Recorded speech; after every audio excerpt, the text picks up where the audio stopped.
good people don't smoke marijuana. I've known Larry for a long time. Quiet, numbskulls, I'm broadcasting. The medical marijuana. The medical marijuana. Radio show. The medical marijuana for you and me. Ah, yeah, the medical marijuana. And hemp. Whoa, whoa, whoa, whoa, whoa, ah, yeah, the medical. It's the medical marijuana show. You will know. Good evening, good afternoon, good morning, depending upon where you are. Welcome to another edition of Medical Marijuana Radio. This one is for Saturday, the 11th month, second day of the year 2019. That's November the 2nd. And my name is Larry Love. I'm your host. We're here every week to bring you the news, a digital history of the fight for the legalization of cannabis, whether it's 0.3% or below THC or above. It's all the same plant. And we welcome you once again. It's a digital history of this fight for over the last 10 years that we've been doing this program. This week we have two guests on, two interviews, a reaction from two hemp people. One, Larisa Bolivar from Colorado, and Chris Martin from Arizona. They've both been in the hemp industry for a long time. We're going to get their reaction from the USDA hemp rules that had a lot of bad stuff in it, and some okay stuff to be able to operate. So we're going to talk to both of them. But first, we're going to have a little bit of news, and then we're going to get into two pretty good interviews. So let's start off with unbelievable. The U.S. Surgeon General, and anyway, he's adamantly opposed to medical and recreational cannabis. Believe that. This is a doctor of science in the Trump administration, of course. As the issue of legalizing recreational marijuana in Florida lights up, the U.S. Surgeon General is sending a warning about it. He told his peers at a medical conference in Orlando, without proper regulation and research, marijuana could become a public health problem. Washington News reporter Brianna Ross talked to people about what he said and what the impact could have. Luann Clark suffers from chronic back pain, and it's changed her life. You get that breakthrough pain that it sends you over the wall. Excuse me. She has no life. She really doesn't, because the pain is so bad. Clark claims smoking medical marijuana provides an escape from that pain. That's why she and her husband support greater access to the drug. It affects the body in a way that just, you can at least cope. But the U.S. Surgeon General fears this rapid push to legalize medical marijuana could lead to a nationwide crisis. I worry that without the science to lead our public policy decisions, we're going to be 20, 30 years from now mopping up another mess. Dr. Jerome Adams wants to see more research, and he's calling for strict regulation on who gets to use medical marijuana. That doesn't sit well for Clark and her husband. They've been researching it since the 40s. How much more research do you need? It works for me, and I know where it works. And so I don't think I'd have some test decide if I want to take it or not. But Surgeon General does have his supporters. I agree that there needs to be more education done on CBD and marijuana in general. There is also a push here in Florida to make recreational marijuana legal. The Surgeon General is strongly against that. In Fort Myers, I'm Brianna Ross, Wink News Now. Okay, so it's always interesting to watch how people who are doctors who don't believe the science, and they say there's not enough science that it's okay to be using cannabis. There's people have been using cannabis for thousands of years, and it's the additives that gets into it that is messing with people, and that's obvious with what's going on with the vaping situation. So in Massachusetts, medical cannabis patients are affected by the Massachusetts vape ban because there is clean cartridges out there. It's not the THC that people are having lung problems with, or else we would have been seeing this for the in our lifetime, which we haven't seen. So here is this report out of Massachusetts.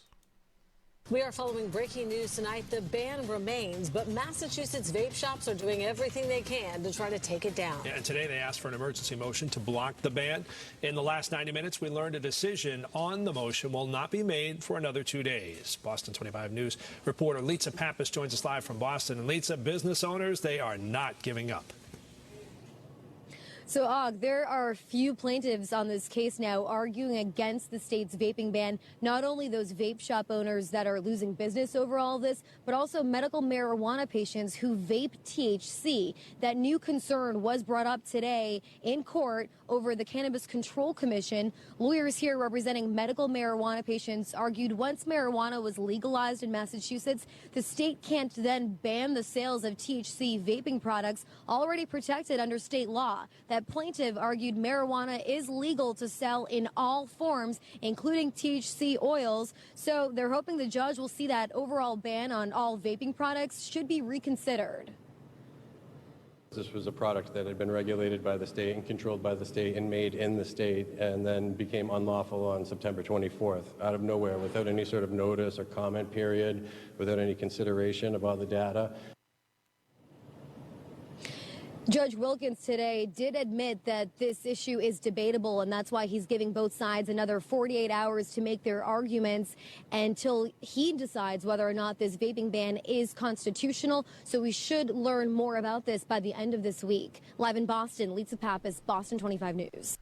Okay, so there is clean, regulated vape cartridges out there with THC. Don't let the uneducated scare people about the THC. It's ridiculous. It's the additives. It's the vitamin E acetate. It's the MCT oil in some cases. It's PEG, PG, all the stuff I've been telling you about for the last 3 or 4 to 5 years.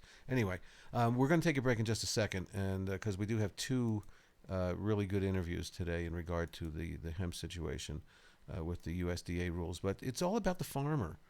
And overregulation is what's going to kill the cannabis industry, whether it's hemp or whether the 0.3% THC or below, or the medical industry for cannabis. It's all about the farmer. So 60 Minutes last week had a little show, and I pulled a clip from it about a small California farmer whose family has been doing this for generations, and now overregulating is really the huge problem. So in case you missed it, here's this little 3-minute clip. California grows 11 million more pounds than it can consume a year. Prices have crashed and made things even more difficult for legal businesses like Flocana. There's an insane surplus of marijuana. For sure. Is it possible that there are too many growers, that we're producing too much weed in California? Yeah, I mean, historically, California has been the supply of the nation, right? It's simply just the numbers don't add up. It's also not adding up for licensed pot farmers in the Emerald Triangle. We drove up what locals call the $1 Million Highway into the heart of pot country. For decades, pot farmers have hauled their weed on this winding, remote road. A lot of it grown on family farms like Casey O'Neill's. They've been here since the 70s. Welcome to the farm. Thank you so much. What you got? He has just 45 marijuana plants. He calls them his ladies, and they're tucked between his rows of vegetables. All the cannabis in this row is Strawberry Valley. We've got char. O'Neill, who spent time in jail for cultivating marijuana before it was legal, was one of the first to get a license after Prop 64 passed. I grow cannabis because I really love it. I like to consume it. I like to be around it. It's something that provides my being and consciousness with tremendous love and support. But his being and consciousness is getting strangled by red tape and a laundry list of requirements that don't make sense to growers, like weighing marijuana leaves, which is the part of the plant you don't smoke and can't get you high. I must take all of the leaf that comes off the plant, I must weigh it, I must record the weight, and I must put it in a locked compost facility. So it's just like, Big Brother has some funny ideas. Because what's the worry with the leaves? It's if you can't smoke the leaf, why does it matter? Exactly. Then there's the cost of operating legally. A major reason, O'Neill says, farmers he knows have decided to keep growing and selling marijuana illegally. For most people out here, the opportunity to participate does not exist. The barriers to entry are too high, the costs are too high, the skill sets are too low. The flip side of it is people are not going to jail for cannabis. And what's the cost to you? So when you factor in consulting fees, I just did a back-of-the-napkin calculation, and over the last 3-4 years, I'm well over $50,000 into it. $50,000 for what, permits? For permits for consulting, $2,500 a year for the water board discharge permit. It's $750 a year for the pond permit. It's $1,350 application fee to the county, plus another $675 when they actually give you the permit annually. For a farm this size? For the smallest farm that there is. And that's one of the problems is that... So what does that do to your profits? What profits? You're not making any money right now? No. Really? Absolutely not. So what happens if the National Guard shows up and here come the helicopters descending on the hills of the Emerald Triangle? It's the same as it ever was. What happens 6 months later? What happens the day after they leave? People replant. Okay, so that's a small farmer who's been doing it for years, even legally. For years, I'm sure, illegally at some time. We all grew illegally. People, at least, that have been around this plant for a long time. Anyway, we're going to talk about farmers. We're going to talk about the new USDA rules for hemp. First, we're going to talk with Larisa Bolivar from Bolivar Hemp, and then we're going to talk with Chris Martin from Arizona. So we'll be right back after this. It's all about the 420 MMJ Radio.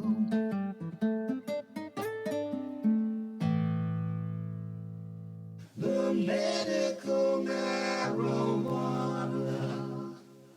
The medical marijuana.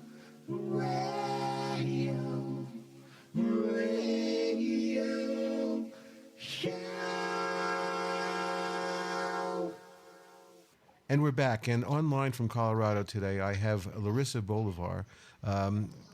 She is the founder and CEO at Bolivar Hemp Company, executive director of Cannabis Consumers Coalition, and founder principal at Bolivar Consulting, LLC. Welcome, finally, to Medical Marijuana Radio. Thank you, Larisa. Thank you for having me. So it's my pleasure. And so a couple days ago, the USDA put out their rules, and there's been a lot of shock and awe going on in the hemp industry. So can we talk about what the biggest problems are? And I think my understanding is that the current 2014 hemp bill is in effect for another year, and then this new one kicks in. Is that correct? That's correct. Okay. And it looks like they're also relying on states to come up with rules to match federal regulations. Okay, so when you say match, let me just ask you this. For years, we've been going against federal law when we had medical cannabis starting in 1996 in California, and then legal cannabis in Colorado and Washington in, I think it was 2012, and we've been abiding by our state's rules. So is it pretty much going to be the same thing where the state's rules will supersede the federal rules?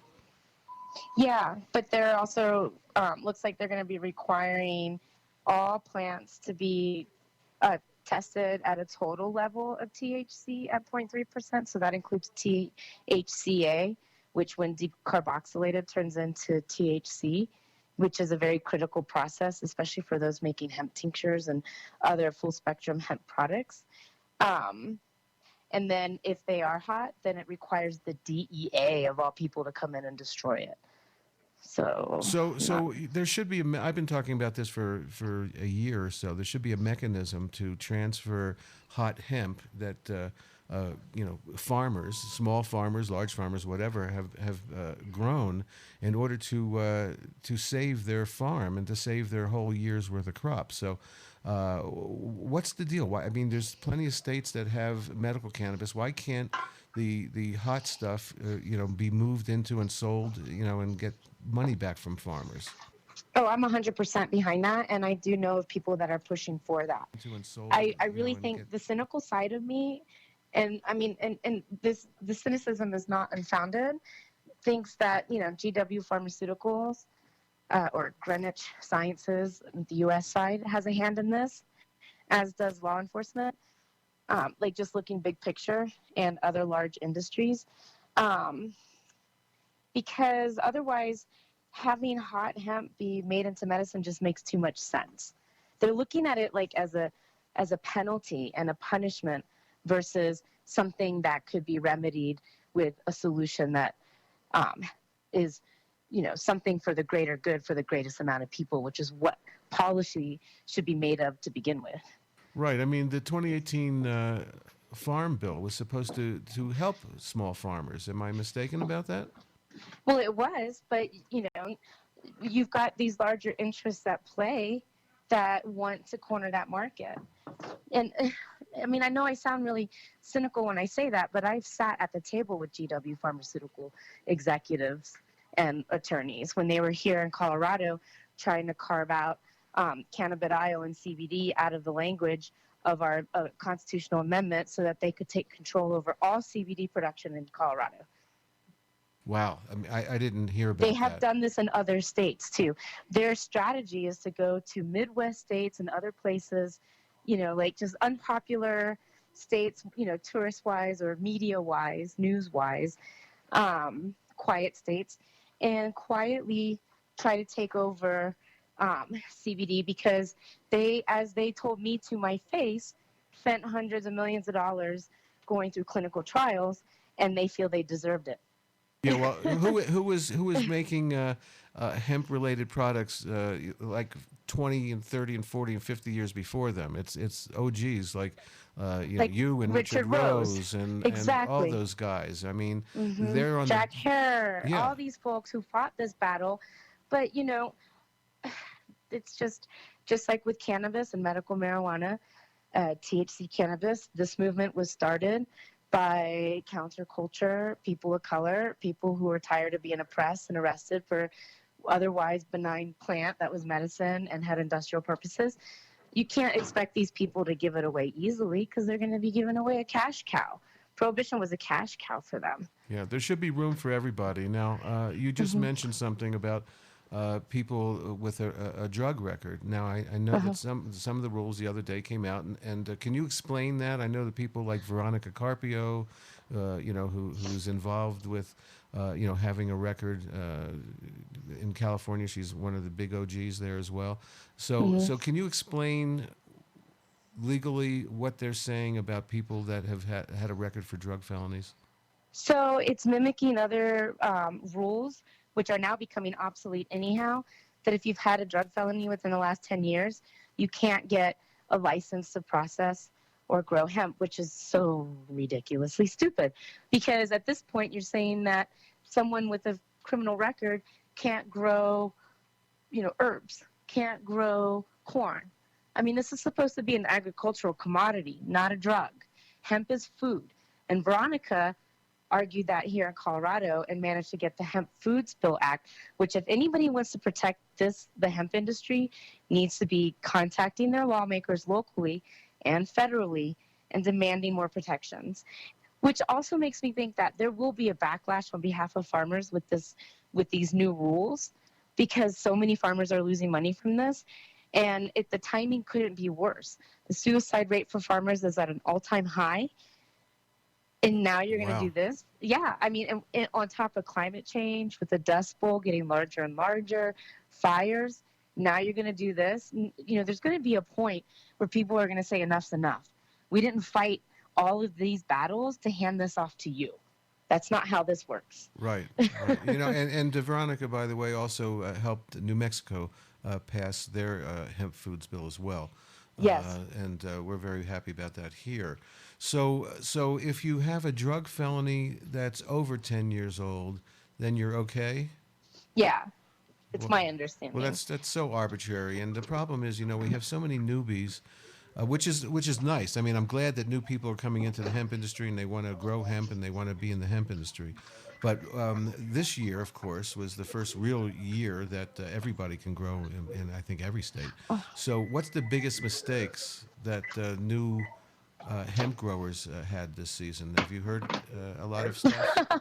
Yeah, because through my consulting, I've seen it firsthand where they're just not listening to the experts.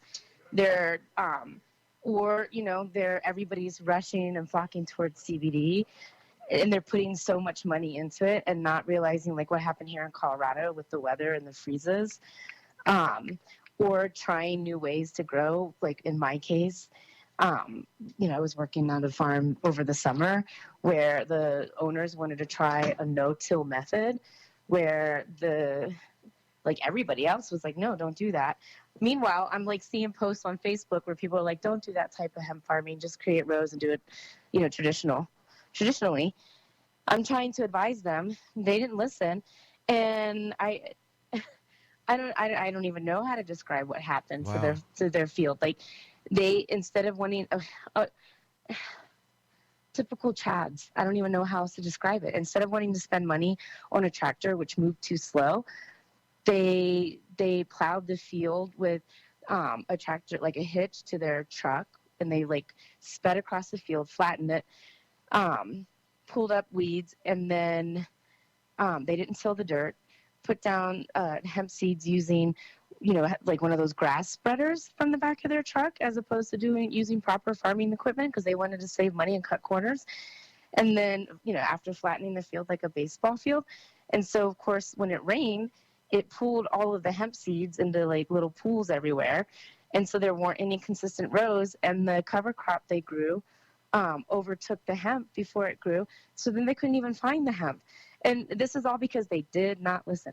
The problem is, and Richard Rose is really good about saying this, is people don't want to spend $10,000 to, make $1 million. They end up losing $1 million if they don't spend that money or listen. If you are hiring those people, listen to them. Why hire a consultant and pay a pretty good consulting fee, I'm guessing, and then don't listen to them?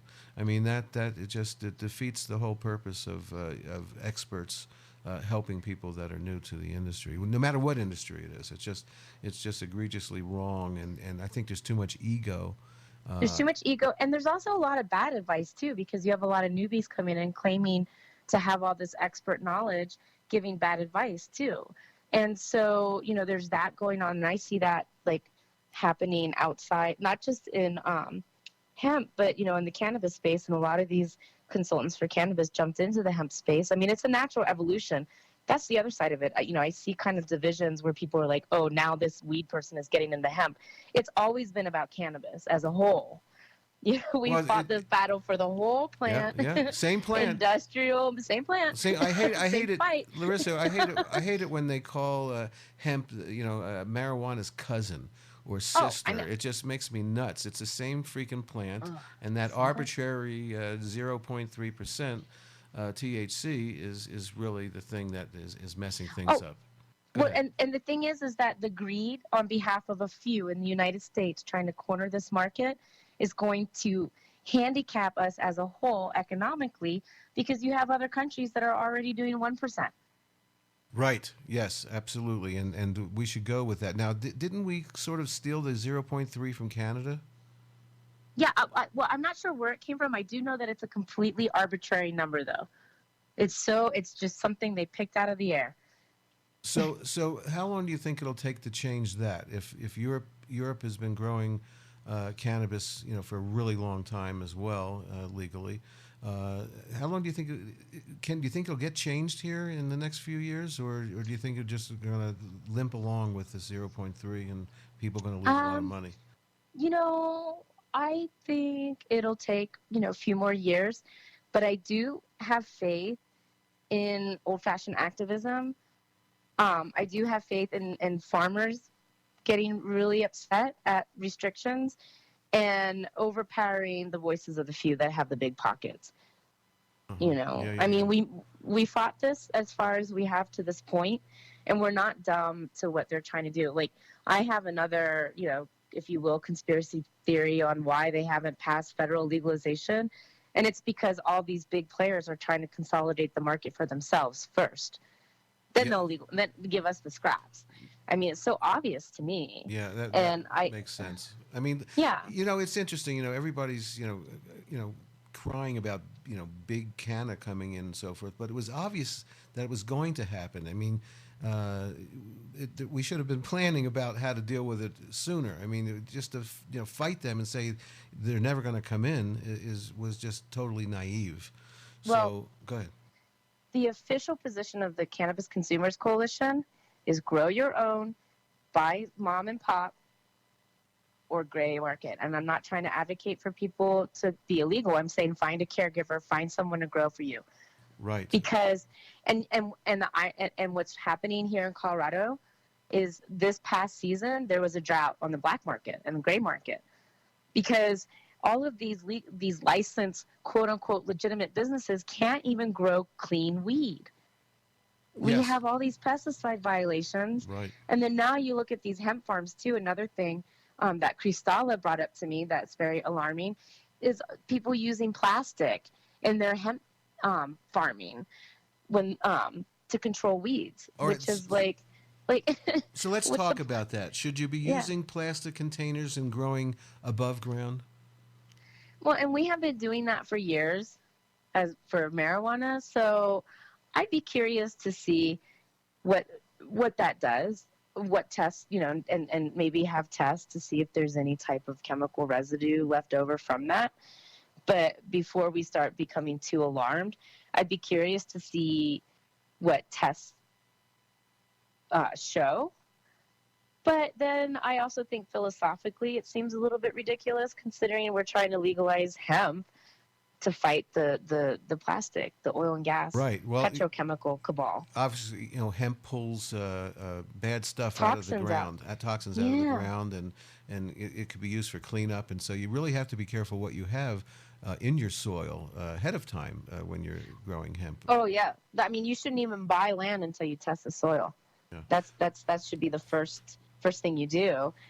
Check the weather patterns Right. and test the soil. So what else was in the bill that that everybody's upset about? The new rules. Is there anything else I that you would can think think- of? I would think those would be the biggest components that people are up in arms about. I mean, that's what I'm most upset about. I mean, everything else seems to be. I mean, I can't think of anything that stands out that made me upset. The 0.3 really, especially the THCA part and combining THC. And Explain that's that. Explain that. How much can that change? Go from being in compliance and being hot. Right away, I can tell you. Let me I have test results right here from our latest batch of oil. Let's see. So I think we had like 2 point something THCA or something. Hang on, let me look. Oh no, I'm way off. Hang on. So, yeah. So we're already at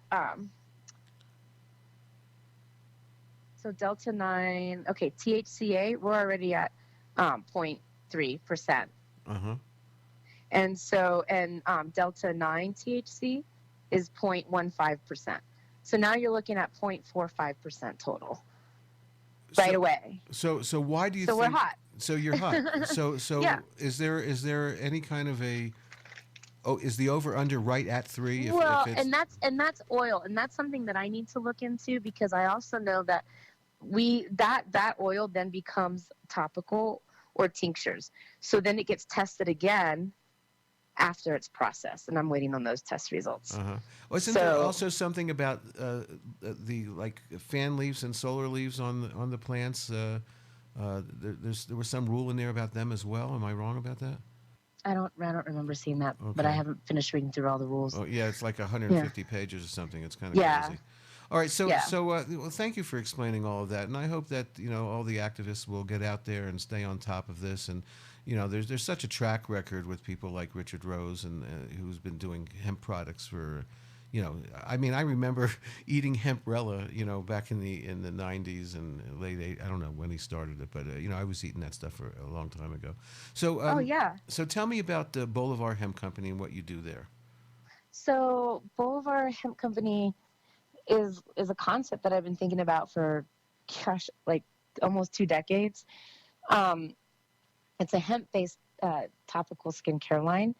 We have like a muscle and joint line, and then we also have a skincare line of sugar scrubs and body lotions. And actually, in the next 2 weeks, we're launching a full line of facial skincare products, which I've had several women testing now for several weeks. Uh-huh. Are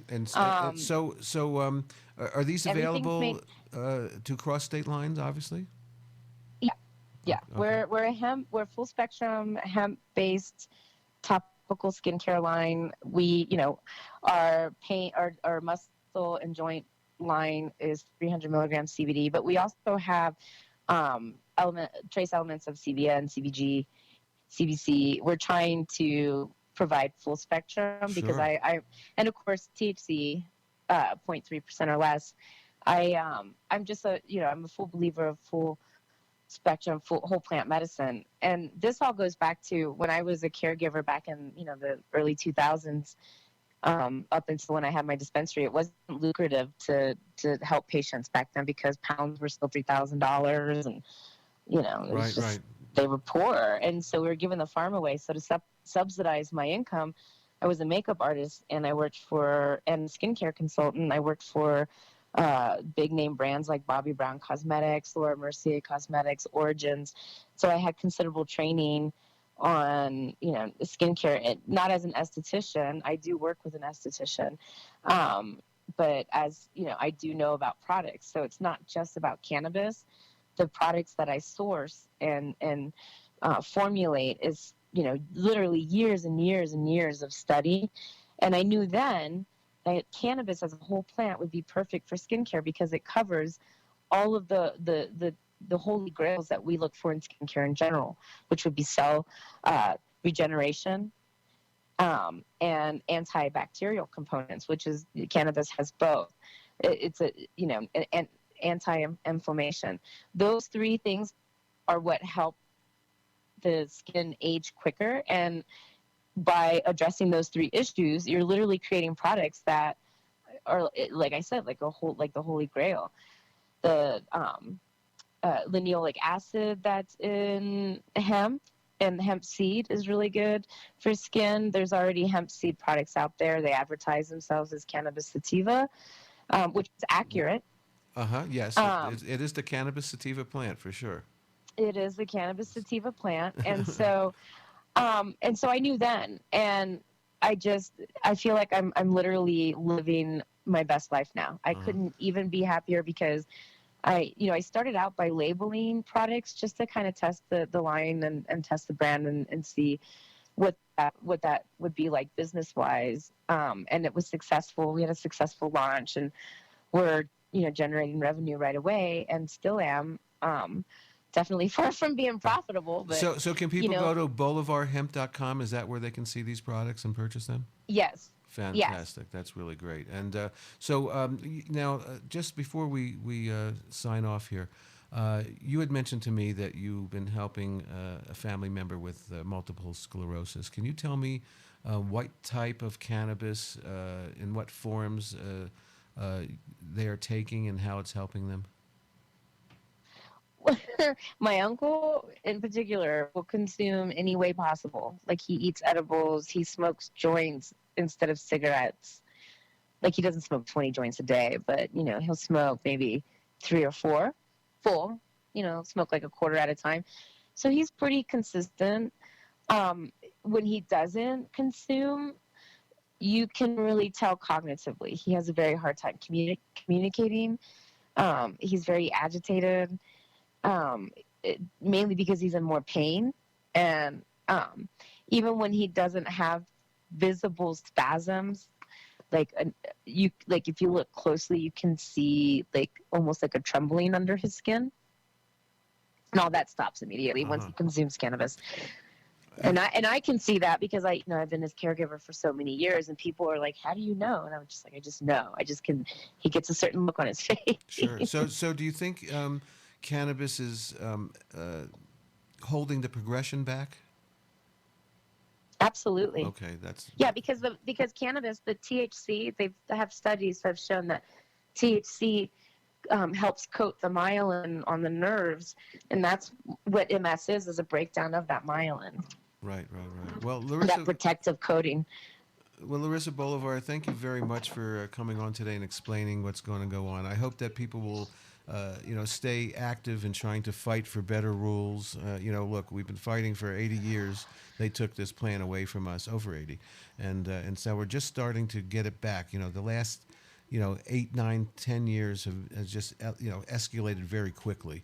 So there's stuff to be worked out, and people like you and Veronica and hopefully Richard from wherever he's living can help guide us, to a better hemp industry, which is what's needed. Could you give out your any contact information that you'd like, or websites that you'd like to have people look at? Yes, absolutely. People can follow me on Facebook at Larisa Bolivar. Same with Instagram at Larisa Bolivar. They can also follow Bolivar Hemp at Bolivar Hemp. Right. So and also go ahead. Instagram. And with the Cannabis Consumers Coalition, once I'm done, because what I'm doing is going through line by line on the laws and writing. I want to put it from a consumer perspective, because I really think that voice needs to be heard too. Yes. In conjunction with farmers. And I'll be posting a blog on my opinion once I So absorb that's all of it. cannabisconsumer.org, right? Yes, Okay, correct. fantastic. So, Larisa, thank you so much. Have a great rest of your weekend, and I look forward to having you on again. Anytime you have something you want to talk to let people know about, please get in touch with us. We appreciate your time. I will. Thank you so much, Larry. I appreciate you. Thank you so much. We'll be right back after this. So I also had the opportunity this week, and that was a really nice interview with Larisa. I've been trying to get her on the show for a couple of years. She's really fantastic and knows her stuff. Chris Martin from Arizona also knows his stuff. He's been around with Hempful Farms in Arizona for many years. He's a drug warrior. He's served time. And, of course, these new rules affect him as well. So I had a conversation with Chris yesterday, and here it is. And we're back. And online from Phoenix, Arizona, I've got Chris Martin. Chris is the creator of Hempful Farms, Zonka Bars, Convicted Creations, Paul Putty. And before we get started and talk to Chris about the new hemp rules that went into effect today for 2 years, tell me why haters make you famous. Well, honestly, nobody really knew my name or anything about any of my brands or my story until the police department in my local jurisdiction decided to blast my name and what I did all over the media and try to win a case that way. And we were raided for cannabis. We fought for 4 years trying to save our name and our brand, and now we have a book and a documentary that tells the whole story, and it's called Haters Make Me Famous. It just launched on Amazon Prime. So people who have Amazon Prime can go on and watch your movie. I think what Trey Goodman was involved with that with you? Yeah, GCM Media helped us produce it, Trey Goodman and his team, and then Nandar Pictures helped us distribute it. They've launched it on, I believe, 9 platforms, everything from Walmart.com, Amazon.com. You can order DVDs through, Best Buy, Barnes & Nobles, all kinds of larger platforms, and hopefully soon, maybe you'll see it on a Netflix or something like that. Absolutely, get a Netflix deal. They paid Chappelle hundreds of millions of dollars. Anyway, awesome. Anyway, so Chris, it seems pretty devastating what the USDA released yesterday. So let's just go over what really is just terrible and is affecting so many people, and why changes need to be made. Sure. Well, first I'd like to just start by saying, some of these things have been screamed from the mountaintops by many of us for a while. I know, Richard Rose and Steven Serge, guys that have been out here screaming this stuff at us to pay attention to, and it hasn't gotten the attention of people. And here it is upon us that some of these rules that are coming down definitely look like they're trying to take over the industry, which has been predicted since alcohol and tobacco. So I don't, that's not a big surprise that this is happening with this industry. What's surprising to me is the lack of of attention or care by so many. So, all right. So let's start with, when you first started reading the rules. I mean, obviously, I want to get into, the people with records aspect in a minute or two. But go through the other stuff that just really is hurting the industry. My understanding from what I read is that it pretty much makes selling bud illegal, hemp bud. Right. Smokable flower would be non-existent. It's all starting with this .30 THC facade that was started in the 50s. For anyone that thinks that products aren't hot going out there that are CBD and have been for years are crazy. I mean, you can't control nature. The plant's going to grow what it's going to grow, and the 0.3% is a fake number that was used, from my understanding, to help pass fake laws Right. and try to take over this industry. So now, from what I read and understand, they're trying to add in THCA content included with this testing, which I just don't agree with, understand, or see how that is even legal to accept. Not to mention, they're talking about that the DEA is now going to be involved and your lab has to be licensed through the DEA, which the Farm Bill completely took the DEA out of this equation. So do we know what department or who personally involved was writing these rules and what their thoughts were about THCA? Because Well, from my understanding, they're definitely either uneducated and greedy, or neither, or both. Probably. I'm pretty sure that they understand what they're doing. It's taken them this long to get a grasp on it, considering they've owned the patent on the extraction process since the 60s. So it's not like this is fresh news. It's news to the industry because, not everyone's involved or pays attention to the backside or even the legal issue. But now here it is upon us, where farmers are getting ripped off and losing their crops over big corporate contracts that aren't being upheld. And now we've got the DEA getting involved technically by this hemp rule, and being in charge of what is not even an exact science. The testing, from what I understand, is supposed to be a post-decarboxylation test, which I don't think even exists for hemp and what we do at this stage. So that's really a trick bag from every aspect. And honestly, I'm still reading through all, 150 pages or 160 pages. And these are just a couple key points that I found over the past day or so that are just so eye-popping and jaw-dropping that everyone should be afraid. Farmer, producer, and honestly, it's time to stand up. Look, there's lots of competition out here. Everyone's trying to make their quick dollar and get ahead in the game, and it's causing a divide, which is exactly what these corporations are looking for.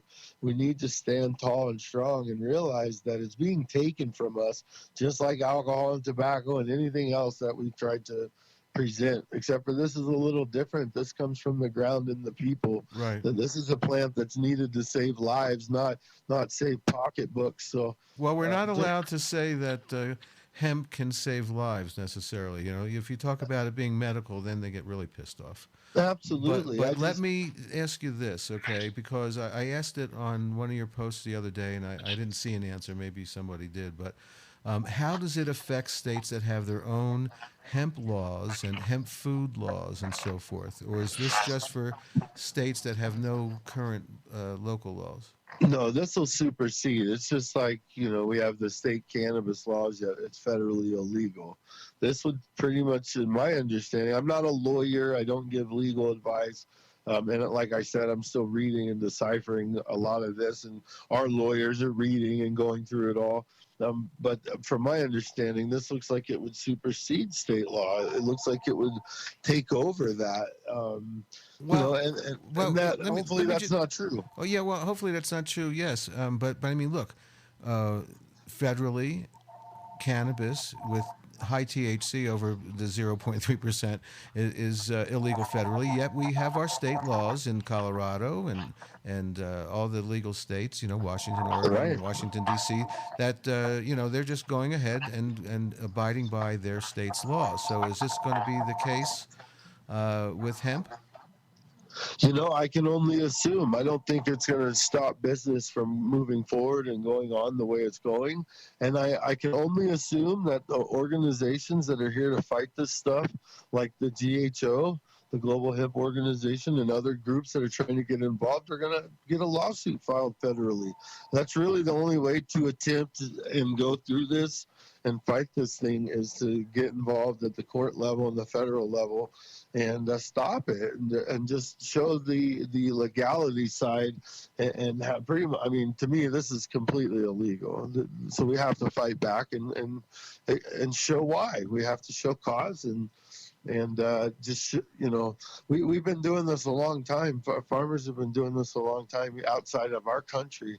So there's ways to take information and research that has been gathered over many years and fight back. I just think it's way overdue, and they're going to continue to push on us if we don't push back. So the rules that went into effect, because they got published today in the Federal Registry or whatever, it says it's going to go into effect for the next 2 years, 2 years from today. Right. So can changes be made in that time before 2 years from now, or is everybody stuck for 2 years with what's going on? From my understanding, they cannot be made. But that, you know, like, again, I'm not a lawyer and I'm not sure how that's going to work. From my understanding, working with the GHO, the next step is lawsuit. Okay, so I mean, this is really terrible. So we mentioned that bud, anything smokable would not. That means that CBD vapes would be illegal and everything else, right? Right. These are ways of ingestion that help people feel better a little faster than eating it and so forth. So, are people buying up smokable product now, or is it? You know, the funny thing is with that is a lot of people, especially patient-oriented or customer-oriented, aren't really aware of what's even happening. Right. That we have to educate them and let them understand. But, you know, in states like mine, Arizona, if you read our hemp bill, which a lot of people don't read their own state-specific bill, so I can only imagine the national thing or the federal levels, they're kind of blowing off 200 pages of it. So at the state level here in Arizona, technically, with the hemp that's grown in Arizona, you're not allowed to produce consumables with it. And a lot of people don't realize that until they get in, they start growing hemp, they try to get it produced, and they're stuck.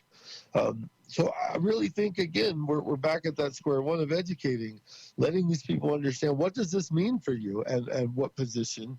And honestly, people have to start having a little bit more integrity and standing up and having a voice. You know, learn what these laws mean for you as a business.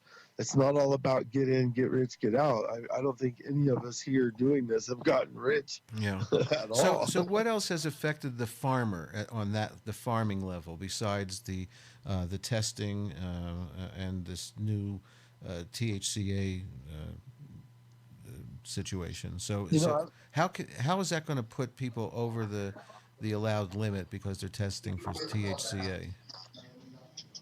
You know, I was reading about, as a matter of fact, about the application alone. Like, if you have to, I guess, as I'm reading it right here, it states, on its face, this position makes perfect sense. If a lab will be handling illegal material, then it should be licensed to do so. However, this begs the question of how a lab can get licensed. The USDA helpfully indicates that it will post directions for obtaining a DEA registration, but a quick review of the current application now, the DEA Form 225, it presents an immediate hurdle. Section 4 states you must be currently authorized to prescribe, distribute, dispense, conduct research, or otherwise handle the controlled substances in the schedules for which you are applying under the laws of the state or jurisdiction in which you are operating or propose to operate. Marijuana is illegal in almost half the states. So immediately they've made reference, if you're over 0.3, you're marijuana. So now you've got the DEA that's coming to your farm to test your product, which is an entity that will have no problem kicking in your door if you're legal or illegal, if you're hot. And now you just crossed the barrier from growing hemp legal in the state to now illegally growing cannabis, which carries a federal sentence. Right. Well, there needs to be a mechanism to help farmers and save farmers. I've said this 50 times already on my show in the last Yes, year or sir. so. In order to move hot product that does go over, and look, nature is going to make it go over at times, depending upon when you harvest it and so forth. So, or getting bad seed that hasn't been stabilized. So, why can't they think ahead to save the farmers, Right. to have a Well, mechanism? think about this: there's not enough labs out there to test as much as demand or supply that we have out there right now. As much as the hemp that's been being grown in our country and as quickly, the labs couldn't keep up. There's no way in the world. And there's the testing and the exact science at this rate, especially if it's coming from the DEA standpoint. Those guys have been trucking off marijuana as being a legal substance for how long? Now we're expecting them to have a integrity and test hemp and give us positive results and not kick in our doors and take our families and our properties. I mean, this is a joke. This is a complete joke, in my opinion. Well, let's get to the most egregious problem that affects people like yourself and Veronica Carpio and some of the other hemp pioneers, which is having a criminal record in the drug world is going to keep you from being in the industry. So how does it affect you personally? And well, I mean, honestly, when you're forced into the world that we're forced into do business this way, I mean, honestly, all of us came from the black market. There was no legal business here before 2010, so technically we all came from the black market. Now that we're involved in doing it legal, it affects us in a lot of ways. I mean, I've completely had to set up my business under a separate entity and can't have my name on lots of stuff. And, we actually applied to farm here in Arizona and went through the process. And knowingly that we would most likely fail the fingerprint situation, we did it on purpose to prove a point. You don't need a license to grow tomatoes. Exactly. I don't need permission to put corn in my yard. It's just amazing to me that I have to have a fingerprint card to grow hemp, especially when I've done 6 years in prison for it. I mean, who else do you want growing your flowers but the people willing to risk their life and freedom to do it? Well, the people that are best at it, the people that have been in it for a long time. I mean, the OGs are getting left out in this new world of legal cannabis and hemp. So it's really sad because the OGs know a lot of stuff, and the newbies are making a lot of mistakes. Well, I can tell you to watch these corporations come in here, the exact same companies that lobbied against us, the ones that paid the money to make sure the prisons were full of guys and women just like myself and other activists and freedom fighters that have been down and that are still doing time today, doing life for a plant. Now these corporations get to drop perfect, amounts of dollars and zeros behind their name, come in here and profitize this entire industry and pass laws that state that it's okay for that to happen. Yet we still got people 30 years later dying in prison. Right. I mean, this is unreal that it's being allowed to happen, and I can only pull for, the GHO and organizations like them that are willing to step up and fight and get a lawsuit filed for all of us. And I just hope that it pisses everyone off enough to actually do something, not sit around the table talking about it. I mean, this isn't just your freedom and future. This is your children and your grandchildren. And if you give a shit about what goes on in pharmaceutical world or in the medical world with their lives, this is very, very important and intricate that everyone be involved.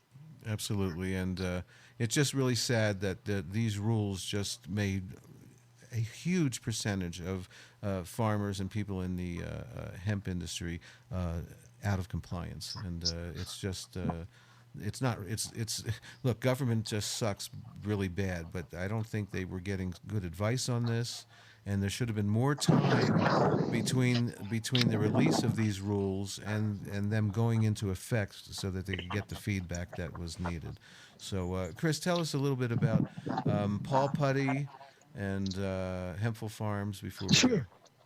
Hempful Farms is a seed-to-shelf manufacturing facility. We make over 80 products from seed to shelf for humans, adults, children, edibles, smokables. We do just about anything we can to show you how to use CBD and full spectrum products. I also own Zonka bars, which we do cannabis products. So we're in both spaces here in our state. And Paw Putty's the pet line, which is my son is the CEO. He's 14. He helped me create the line when he was 9 years old as I was being sentenced to prison. And from that came our book, One Life, and now our documentary, Haters Make Me Famous, which launched a little over a week ago, and it is a really, really telling story about the truths so many Americans have walked. The story's not about me and my wife and my children so as much as it is about Americans under attack for medicine that they should be allowed to use. Yes, I totally agree with you. And there was a great piece on you and your wife and your son. I can't remember what show it was on a couple of years ago. That was just amazing to see how they took over when you were upstate, so to speak. So one more question. Arizona is trying to legalize for adult use again. What's going to happen, and how will that affect? More importantly, how will that affect the medical program? Because a lot of medical programs are disappearing and being harmed. Well, and that's what we're fighting against. So we shot down the crappy rec law they tried to bring in here a couple of years ago, and now there's 3 initiatives on the ballot, I believe, at least 2 for sure. 3 I've heard are being filed, which I think will probably destroy each other and hopefully save our medical program. The only thing I can say is I've been, I thumb through all these initiatives and I read everything that I can. And, when you have the money, you make the money. So when you drop $300,000 to have an initiative wrote, you're going to write it to benefit you. And that's really the telltale story that I've seen with most of the initiatives, and that's nationwide. Yeah. So honestly, I can only hope that if all 3 of these laws are as bad as they start to sound when you dig into them, I hope they do counteract each other and we save our medical program, because at least we have that protection at this point. So let me ask you this. Is there since there's 3 of them, is there a certain percentage that one of them would have to get in order to pass?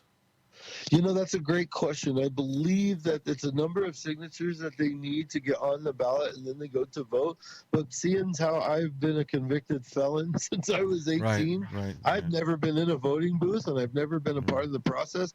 I'm playing a bad game of catch-up right now at 45 years old, trying to really learn how that process works. So, once again, I'm not totally sure. I'm still tripping over how electoral votes work in this country. So. Well, we need to figure that out, because I know that in Florida a couple of years ago they needed a certain percentage of 59, 60, whatever, and they didn't get it and it didn't pass. So if that's the case in Arizona, I don't know if this idea would work or not, but you could rally up the people that don't want these to pass and just split everybody up so that everybody votes on different ones so that none of them pass. Well, we do a good job of putting the ballots out there as we get through them, and we put the pertinent information so people can see what's really going to affect them and let them make an informed decision. Without having the ability to vote, I can't really say that my opinion matters all that much, but I do like to make sure people have the right information to make that informed decision. Your opinion matters, and the fact that you can't vote matters. But it matters and affects a lot of people's lives. So, Chris Martin, again, you can see his movie. It's the name of the movie again. Is that Haters Make Me Famous? Yes, sir. All right, and on Amazon Prime, and he said Walmart's got it and all kinds of other people. Yeah. So, also go to hempfulfarms.com. How many states are your products in right now? Right now, I believe we're national. I think we've hit every single one of them.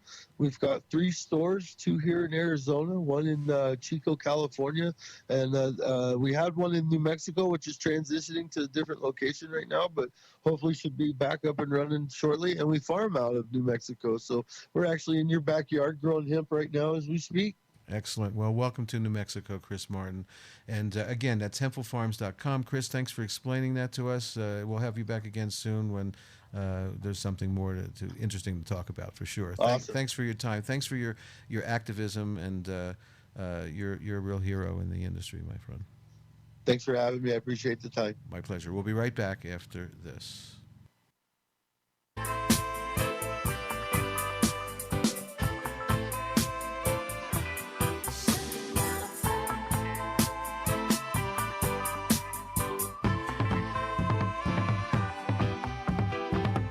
Lend a hand to the farmers on this land.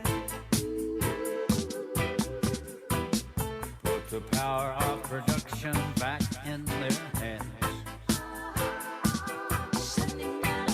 Lend a hand to the farmers in this time. The very future of the nation is on the line. Think of all these families being forced off their land. The small farmer is a chess piece being pushed by corporate hands.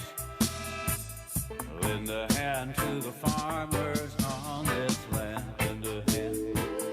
Lend a hand. Put the power of production back in their hands. Lend a hand to the farmers in this time. Lend a hand. Lend a hand. The very future of the nation is on the line. Can't you see that? To have a healthy nation, good food is what we need. But without the cultivators, who's gonna plant the seed? Lend a hand to the farmers on this land. Lend a hand to the farmers on this land. Let's put the power of production back in their hands. Put the power of production back in their hands.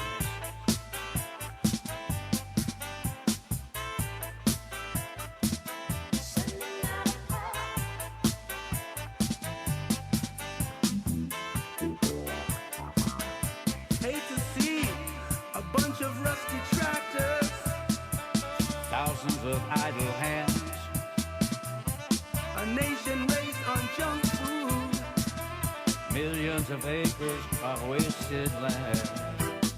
Lend a hand to the farmers on this land. Lend a hand, lend a hand.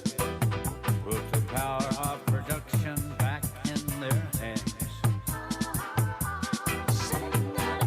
Lend a hand to the farmers in this time. The very future of the nation is on the line. Lend a hand to the farmers. Let's lend a hand to the farmers.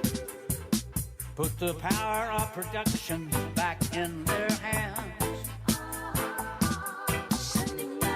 Let's lend a hand. Let's lend a hand to the farmers. At one time, we had more than 8 million small family farmers on the land in this country.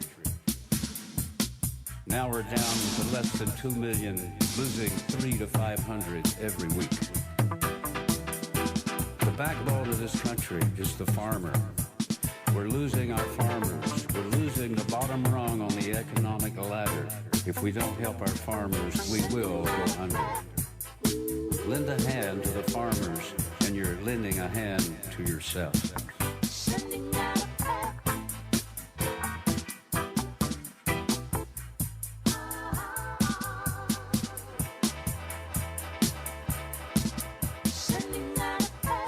Lend a hand to the farmers. Put the power of production back into their hands. Lend a hand to the farmers. The very future of the nation is on the line. Lend a hand to the farmer. The medical marijuana. The medical marijuana.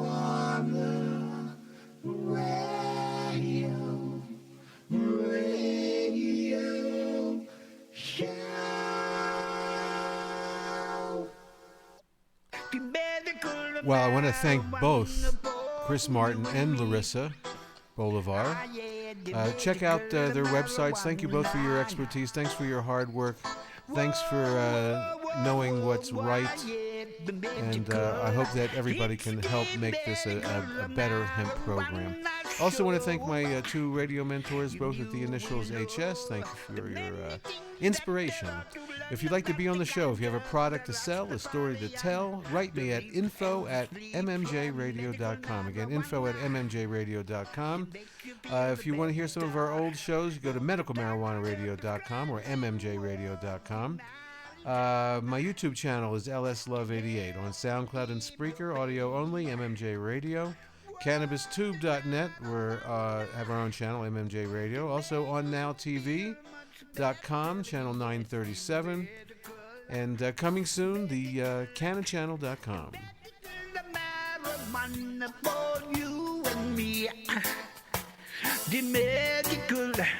The magical marijuana.